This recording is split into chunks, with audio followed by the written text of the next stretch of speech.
दोस्तों नमस्कार। शांति पर्व इस YouTube चैनल में आप सभी का स्वागत है। आज के इस वीडियो में हम महाराष्ट्र की राजनीति पर बात करेंगे। मुख्यमंत्री एकनाथ शिंदे को सीएम पद से हटाकर बीजेपी अजित पवार को सीएम बनाएगी, इस विषय पर विश्लेषण करेंगे। वीडियो को लाइक, शेयर और चैनल को सब्सक्राइब जरूर कीजिए।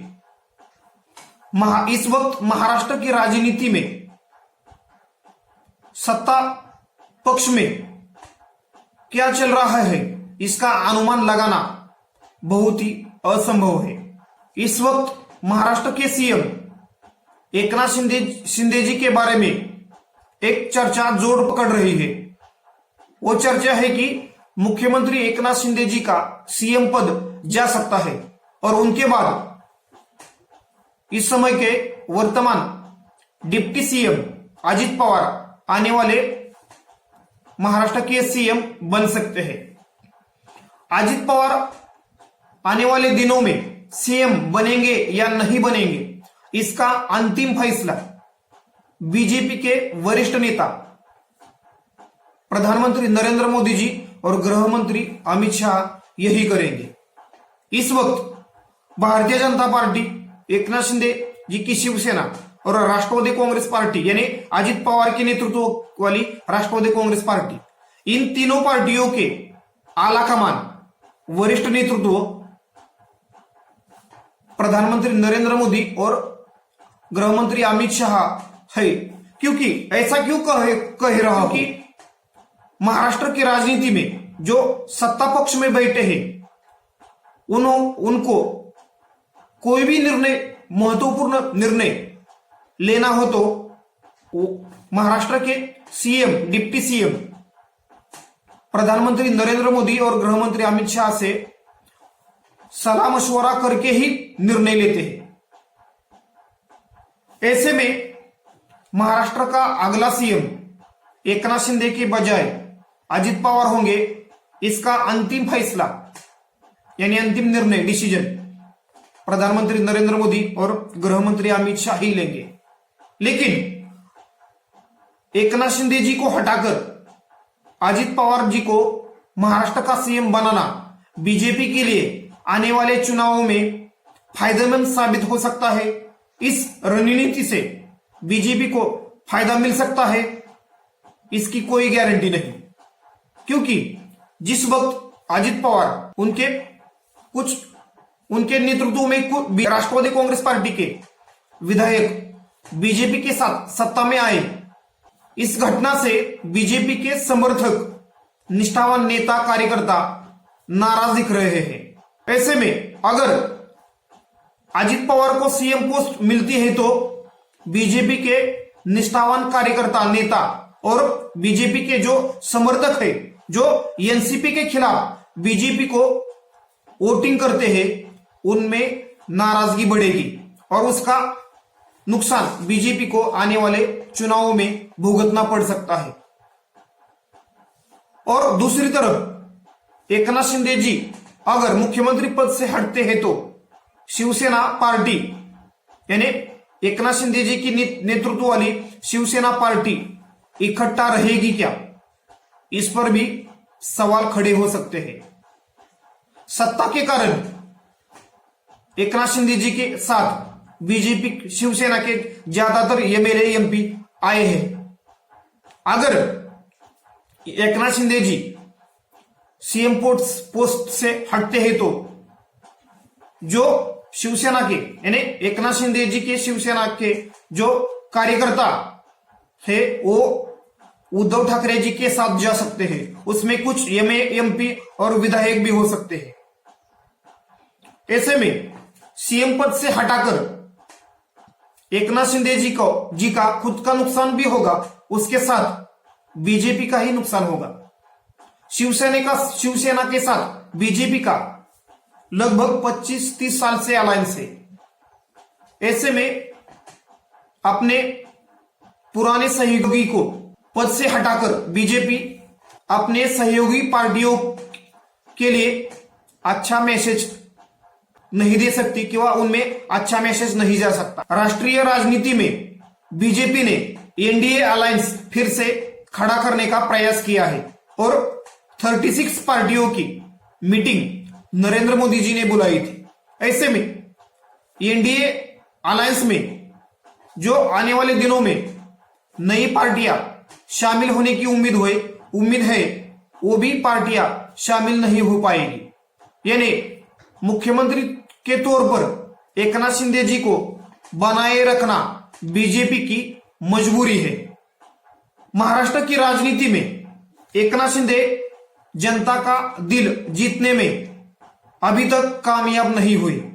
एकनाथ शिंदे महाराष्ट्र की राजनीति में पुराने खिलाड़ी हैं और सीएम पोस्ट मिलने के बाद उनको पूरी गारंटी थी कि वो इस पद का अच्छी तरह से इस्तेमाल करके अपनी साख बनाएंगे और अपने प्रति जनता में स्वीकार्यता बनाएंगे, यानी उनको जनता पसंद करेगी। लेकिन जिस प्रकार के राजनीतिक प्रयोग बीजेपी महाराष्ट्र में कर रही है, यानी विपक्ष की पार्टियों को तोड़कर अपने साथ लाने का जो प्रयोग बीजेपी का चल रहा है, इससे महाराष्ट्र की जनता परेशान है और उसका खामियाजाना यानी उसका नुकसान मुख्यमंत्री एकनाथ शिंदे जी के परफॉर्मेंस पर भी हो रहा है।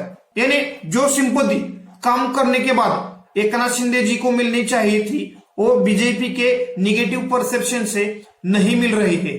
अगर आने वाले चुनाव के मद्देनजर बीजेपी यानी आने वाले लोकसभा और विधानसभा चुनाव में बीजेपी के नेतृत्व वाली महायुति बेहतर प्रदर्शन करने के लिए और सरकार को क्रियाशील और क्रियान्वित बनाने के लिए सरकार की पॉलिसीज और डिसीजन अच्छी तरह से जनता के पास जाने के लिए और इस महाराष्ट्र की सरकार का एडमिनिस्ट्रेशन गतिमान बनने के लिए अगर एकनाथ शिंदे जी को पोस्ट से हटाकर बीजेपी अजित पवार को ले आती है तो उस फैसले से बीजेपी के बजाय अजित पवार के नेतृत्व वाली एनसीपी को फायदा मिल सकता है। अजित पवार लगभग 20-25 साल मंत्री रहे हैं। महाराष्ट्र के राजनीति में उन्हें एडमिनिस्ट्रेशन में अच्छा खासा अनुभव है और एक स्ट्रॉन्ग एडमिनिस्ट्रेटर की छवि अजित पवार की है।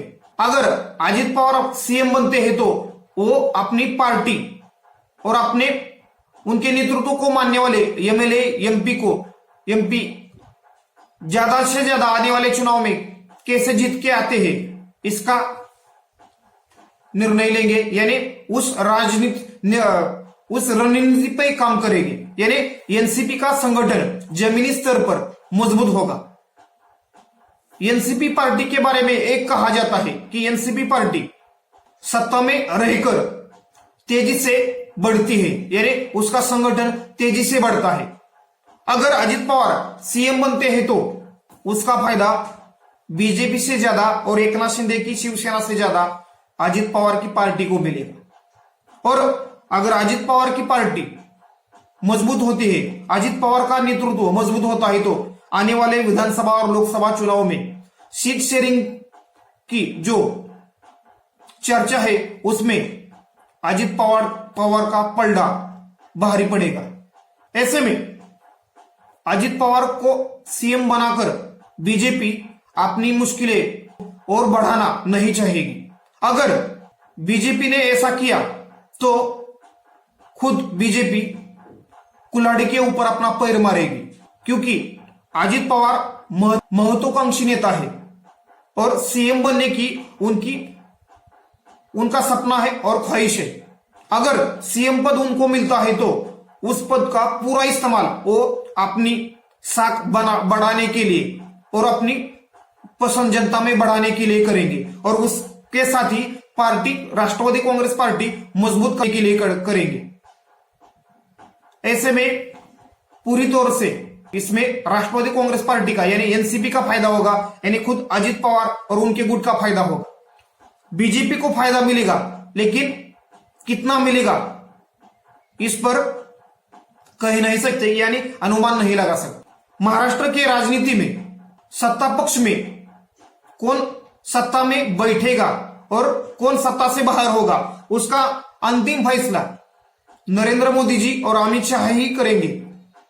क्योंकि इस सत्ता पक्ष के यानी महाराष्ट्र की राजनीति में जो सत्ता पक्ष है उनके आला कमान एक बात कहे तो नरेंद्र मोदी जी और अमित शाह ही। यानी अगर इस सत्ता यानी महाराष्ट्र की सरकार को जो भी इंपॉर्टेंट डिसीजन लेना हो तो उसका महाराष्ट्र के सीएम और डीसीएम प्रधानमंत्री और गृह मंत्री से ही करते हैं। उसके बाद ही उनके सहमति के बाद ही अंतिम फैसला लेते हैं। ऐसे में महाराष्ट्र की राजनीति में आने वाले दिनों में सीएम पोस्ट पर और मंत्री पद पर कौन रहेगा, इस पर अनुमान लगाना राजकीय पंडितों के और राजकीय विश्लेषक, राजकीय जानकार और लोगों के बस की बात नहीं रही। महाराष्ट्र के राजनीति में सिर्फ सत्ता पाने के लिए राजनीति हो रही है। लोगों की तकलीफें, लोगों की जरूरतें, परेशानियां इस वक्त महाराष्ट्र के राजनेताओं को जरूरी नहीं लगती। सिर्फ सत्ता पाना और सत्ता के साथ अपनी पोजीशन बरकरार करना, यानी अपनी पोजीशन को स्टेबल करना, यानी मजबूती देना। ऐसे में जो चर्चा यानी एकनाथ शिंदे जी को सीएम पद से हटाकर बीजेपी अजित पवार को सीएम बनाएगी, ऐसी जो चर्चाएं चल रही है, उस चर्चा का एक मायना यह है कि मुख्यमंत्री एकनाथ शिंदे जी ने अपने परिवार के साथ प्रधानमंत्री नरेंद्र मोदी जी से भेंट की और उस भेंट के बाद ये चर्चाएं बढ़ने लगी। राष्ट्रवादी कांग्रेस पार्टी के अजित पवार गुट के प्रवक्ता अमोल मिटकरी हो या उनके पार्टी के और नेता, और महाराष्ट्र के मुंबई से लेकर विलेज एरिया हो या सिटी का एरिया, यानी बड़े बड़े शहरों में और गांवों में अजित पवार सीएम, भावी सीएम अजित पवार के जैसे बैनर लगे। ऐसे में इससे चर्चा जोर पकड़ने लगी।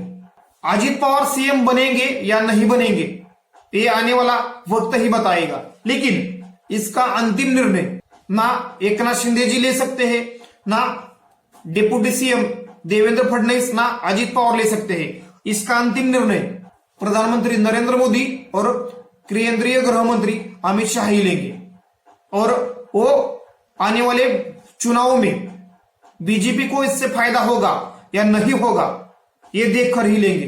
क्योंकि बीजेपी राजनीति में अपने पार्टी का फायदा ज्यादा देखती है। अगर बीजेपी के फायदे में ये सूट होता है तो यानी उससे फायदा होता है तो बीजेपी अपने अलायंस के पार्टनर को सीएम पद दे सकती है। जैसा बिहार में बीजेपी ने नीतीश कुमार को दिया था और महाराष्ट्र में एकनाथ शिंदे जी को दिया है। यानी बीजेपी आने वाले चुनाव में अपने पार्टी का फायदा देखेगी और बाद में उसका निर्णय लेगी। यानी इस वक्त कोई कह नहीं सकता कि अजित पवार ही सीएम बनेंगे, ऐसे कयास लगेंगे, लेकिन अंतिम निर्णय होगा या नहीं होगा इस पर कई सवाल खड़े हो सकते हैं और लोगों के अनुमान धरे की धरे रह जाएगी। क्योंकि नरेंद्र मोदी जी क्या कर राजनीति में कौन सा निर्णय लेंगे ये अब तक गेले 9 सालों में यानी 9 सालों में अब तक ये कोई भी राजनीतिक जानकार, राजनीतिक विश्लेषक, पत्रकार और नरेंद्र मोदी जी को जानने वाला व्यक्ति भी नहीं बता सकता। यानी महाराष्ट्र की राजनीति में अंतिम फैसला प्रधानमंत्री नरेंद्र मोदी और गृह मंत्री अमित शाह ही लेंगे, ये बात 100% सच है। धन्यवाद। वीडियो को लाइक कीजिए, शेयर कीजिए, चैनल को सब्सक्राइब कीजिए।